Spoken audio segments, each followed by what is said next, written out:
Today we're going to talk a little about the slippery slope, something that some people seem to think doesn't exist, but we have plenty of evidence that it does. And Jenny, we've seen a bit of it lately. What's happening in Canberra? At the moment in Canberra, the politicians have returned, and of course the big issue on the agenda at the moment is the marriage issue.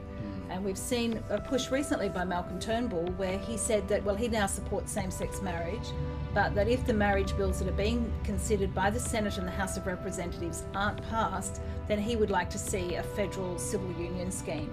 And that's part of the slippery slope. Why is the civil union issue part of the slippery slope? Well, what Malcolm Turnbull said in his recent speech, the Michael Kirby lecture, he actually said that on the contrary, and he was talking about whether if they give civil unions, they'll never get married. He said, on the contrary, it appears that most jurisdictions which have legislated for gay marriage have first provided for civil unions, including the Netherlands, Spain, Sweden, Norway and Canada. And so what he's saying is that there's not an initial step to get married. There's always some previous steps, whether that's in various rights, the registration of relationships under what he called civil unions, before they actually move to a marriage step.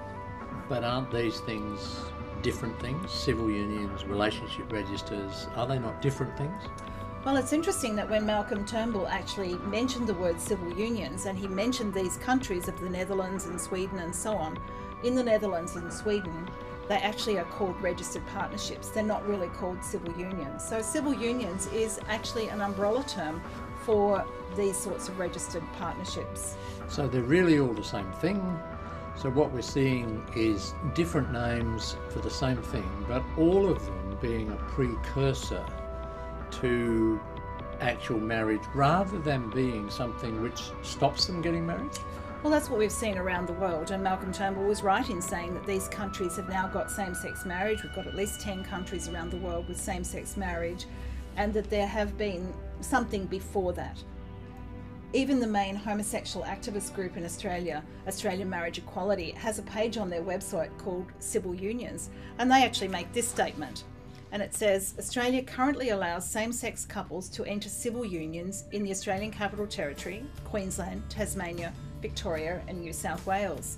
But the problem here is, Peter, is that all of these have relationship registers, with the exception of the Australian Capital Territory, which has civil partnerships, but all of the others are relationship registers. So even the main homosexual activist groups see them all under the term civil unions. So they're all basically the same.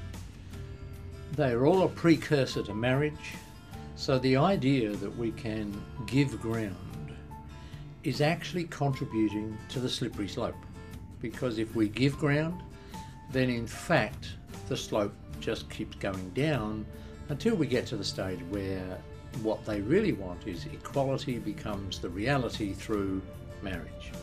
Well, that's right, and it's interesting that in some avenues people have been criticised, and some of the groups that are campaigning to stop same-sex marriage have been criticised for suggesting that the next step might be polygamy, multiple relationships being recognised under the banner of marriage. Is there any reason why that shouldn't be the case? Because once you move the goalposts, surely you can move them anywhere you like. And the homosexual activists have already said that it's not necessarily about two people. They've already admitted to having multiple partners anyway. So why should they change? It's surely us that needs to change. Well, that's right, and you're referring, of course, to a classic interview that Andrew Bolt reports on, where a homosexual activist said, well, he knew homosexual people in triples, or three people in a relationship, and why shouldn't they register their relationship as well as two people? And of course the same arguments then apply to marriage. We've already got polyamorous, both in Australia and around the world, calling for the legalisation of polygamy, along with, of course, the Muslim population, where many of them want to have legalised polygamy. Okay, that's a very good example of the slippery slope, but it goes way beyond just the marriage issue, doesn't it? We saw this week in Tasmania, the Premier pushing for a lot more than just the marriage bill in Tasmania. Well, that's right, and not just supporting the federal bill, but she's saying, of course, that she would support same-sex marriage at a state level in Tasmania. But she went on to talk about she wanted reform for surrogacy, for adoption for same-sex couples, for reforming prostitution laws and reforming the abortion laws in Tasmania. So really a whole gamut of liberalisation on the social agenda. Okay. It's not just marriage in which we see the slippery slope. Just today or this week in Queensland, we have seen a girl who used a hotel room for prostitution.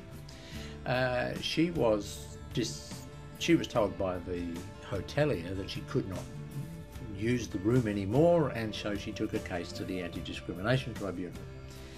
She lost that case. The Anti-Discrimination Tribunal did not think that she had a case of discrimination against the hoteliers. So she took it to the Civil and Administrative Tribunal in Queensland, and they have now overturned that decision. Which means every hotelier in Queensland now has no objection, no legal objection to women using their hotel for prostitution. And I think the thing that's also to happen is that the matter of compensation for this person is still to be decided. So obviously there's going to be some sort of finding of compensation because she was done out of her business opportunities by renting the hotel room. I think what we see from this is that certainly the slippery slope is well and truly slippery and getting slipperier almost by the day. And that if we don't take a stand at the top of that slope, then just about everything's going to go down the slope. And it doesn't matter whether it's same-sex marriage is not an end result, it's only about halfway down the slope. Prostitution, well, people call for it to be legal, and that seemed to be, in some people's minds, a good idea, but it just goes from bad to worse. And whenever you open the door to immorality, you end up never knowing where it's going to go. The slope just gets steeper and more slippery. And what is the future of morality when these things happen?